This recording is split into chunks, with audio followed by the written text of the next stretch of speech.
คนเที่ยวหลายอยู่เส้นทางบ้านหนองบ้านนาเฮืองหนองเข็ดเหลืองตรงไพวันก็สิบ่ได้เที่ยวดอก ก็จะไปทางนั้นเขาได้เที่ยวก็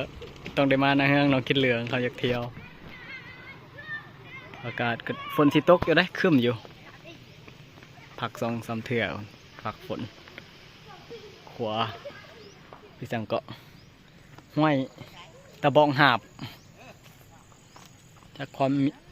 จากมีความเป็นมาแนวใดห้วยตะบองหาบผู้ใดรู้จักประวัติก็เล่าให้ฟังได้เด้อความเป็นมาแนวใดห้วยตะบองหาบ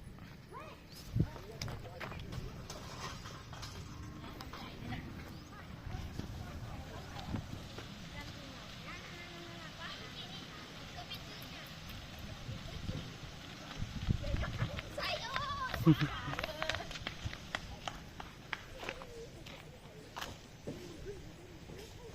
่ายให้เบิ่งพอคร่าวๆเนาะ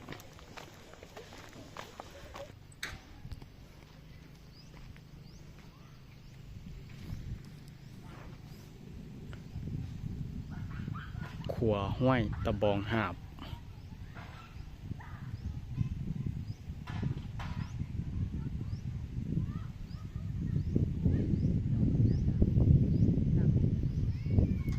คืมฟ้าคืมฝน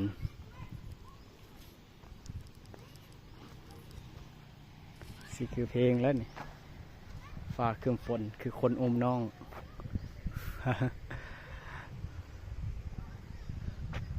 ทางนี้สวนอ้อยแล้วก็ทุ่งไห่ทุ่งนา